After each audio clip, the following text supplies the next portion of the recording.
Olá, mulher linda, sábia e que edifica o lar. Eu sou Eliane Cristine e estamos fazendo a leitura do livro de Sheila Walsh, A Vida é Dura, mas Deus é Fiel. Esta leitura foi autorizada. Para aquisição do livro, entre em contato com a editora Thomas Nelson. Leitura 43. Existe uma canção melhor para cantar.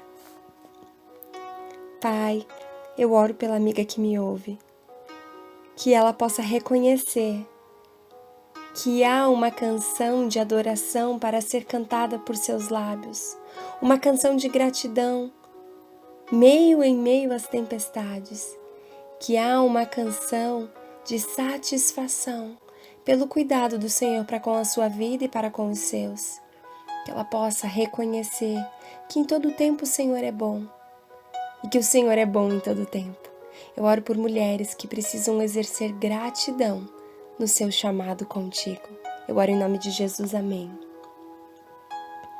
Essas pessoas precisavam de uma canção diferente. Então me levantei para cantar e comecei com uma ou duas das minhas canções favoritas. Mas enquanto cantava, olhei para a congregação e percebi que muitas dessas pessoas estavam vivendo situações desesperadoras.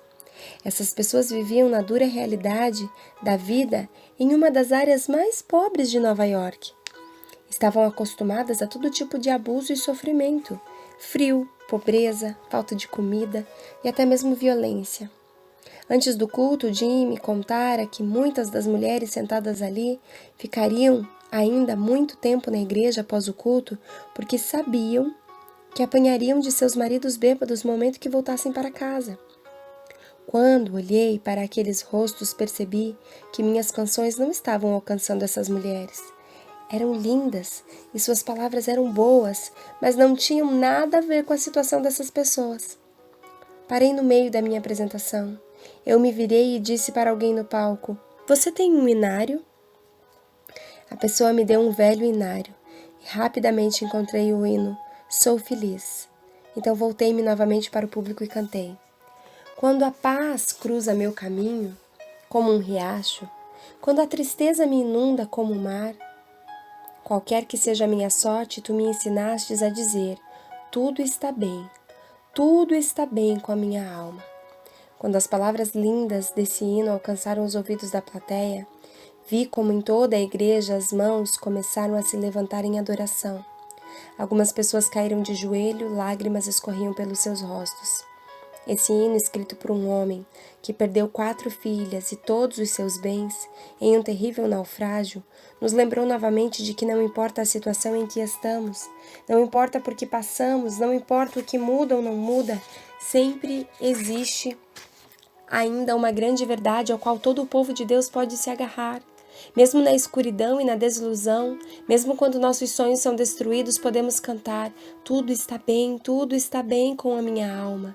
E naquela manhã, aprendi novamente que em todas as situações os cristãos sempre têm uma canção melhor para cantar por causa da nossa fé no sacrifício de Cristo. Sempre teremos esperança. Van Gogh era mais que um pintor.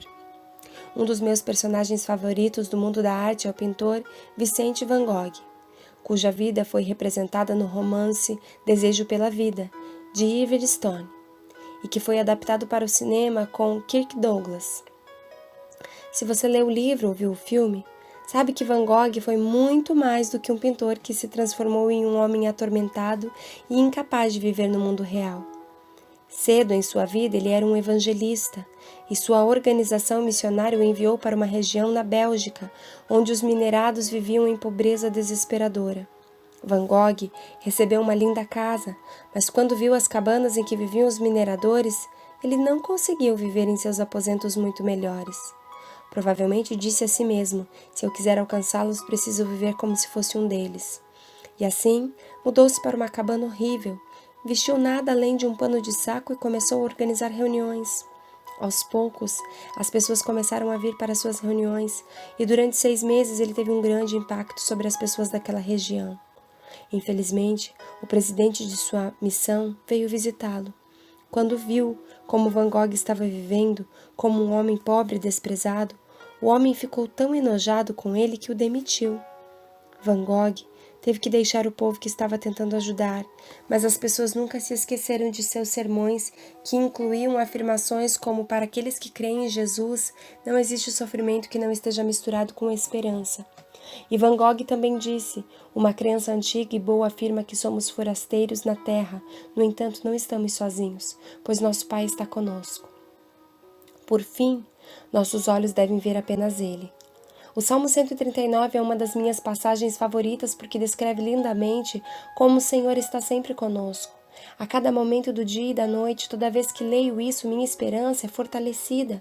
Esperança significa entender que nosso destino está entrelaçado com o poder e a vontade soberana de Deus para a nossa vida. Quando Jó passou por esse terrível sofrimento, ele continuou a se perguntar onde Deus estava. Se Deus se manifestasse, Jó teria algo a que se agarrar, algo para reavivar a sua esperança. No fim da história, Deus finalmente se manifestou em todo o seu poder e sua glória soberana. Após ouvir uma trovoada de perguntas do Senhor, Jó reconheceu que ele havia falado sobre coisas que não entendia e que havia falado de coisas maravilhosas demais para o seu entendimento. A confissão de Jó foi a derrota final de Satanás. A discussão entre Satanás e Deus no início do livro de Jó foi resolvida, uma vez por todas, porque Jó agora disse: meus ouvidos já tinham ouvido a teu respeito, mas agora os meus olhos te viram. Jó capítulo 42, verso 5. E então Jó acrescentou: por isso menosprezo a mim mesmo, ou seja, odiava o seu pecado. Aquilo que todos nós devemos odiar, não importa o que a vida nos traga.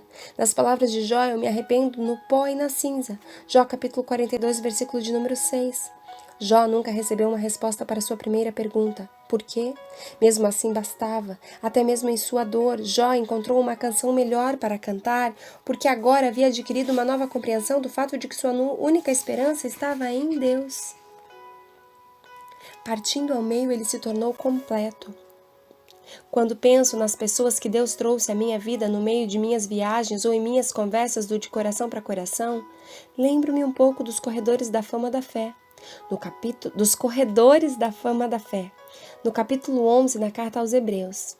Ali encontramos pessoas grandes e pequenas, famosas e desconhecidas, cujos sonhos foram destruídos, mas que encontraram esperança e a canção melhor de Deus. Lembro-me de Bob Willand, um homem de mais de 1,90 m de altura e mais de 130 quilos que foi enviado ao Vietnã. Bob voltou para casa com uma altura de menos de 1 metro e 42 quilos após uma mina de Vietcongues parti-lo ao meio. Quando Bob conversou comigo, ele descreveu vividamente como era a vida para um jovem soldado norte-americano no Vietnã. Suas descrições me permitiram sentir a selva quente, abafada e barulhenta e o medo de não saber o que esperar por trás da próxima árvore de bambu. Bob me contou o dia em que ele e sua companhia estavam atravessando o mato. Ele percebeu um silêncio incomum, como a tensão que você sente quando assiste a um filme de terror e sabe que algo aparecerá do nada e cravará uma faca nas costas de alguém. De repente, Bob ouviu um de seus amigos gritar bem na sua frente, e Bob começou a correr em sua direção e depois não se lembra de mais nada.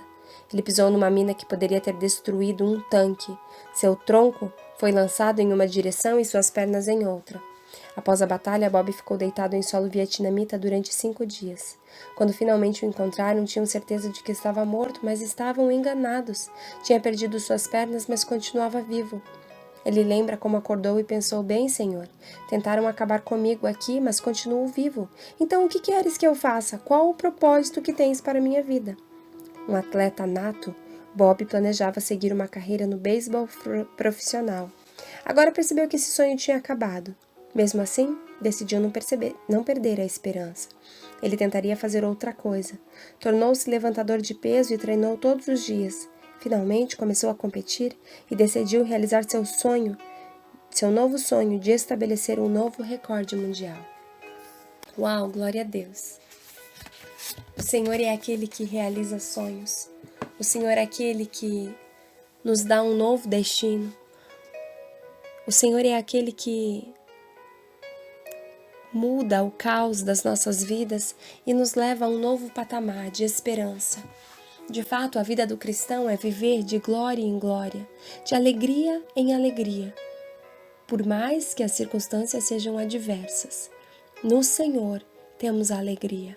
A palavra do Senhor declara que a alegria do Senhor é a nossa força, e nós precisamos ser fortalecidos por esta alegria que vem da parte do Senhor para nós. O apóstolo Paulo declara: alegrai-vos no Senhor. Novamente vos digo, alegrai-vos. Tem até uma canção infantil que eu gosto bastante, que os meus filhos ouvem, que fala sobre a alegria do Senhor e a nossa força. Que entendamos, amadas, que ainda que as circunstâncias sejam adversas, a alegria do Senhor é a nossa força, e nós podemos ser mulheres alegres, não porque tudo está bem ao nosso redor, mas porque servimos a um Deus que, no fim das contas, nos fortalece e nos dá esperança para acreditar que dias melhores virão. E temos essa esperança depositada como que em vasos de barro. Sim, é como o apóstolo Paulo declara também. Nossa esperança está em nosso Salvador, em nosso Jesus, e é nele que nós devemos nos alegrar. Um grande beijo, Deus te abençoe e até a nossa próxima leitura.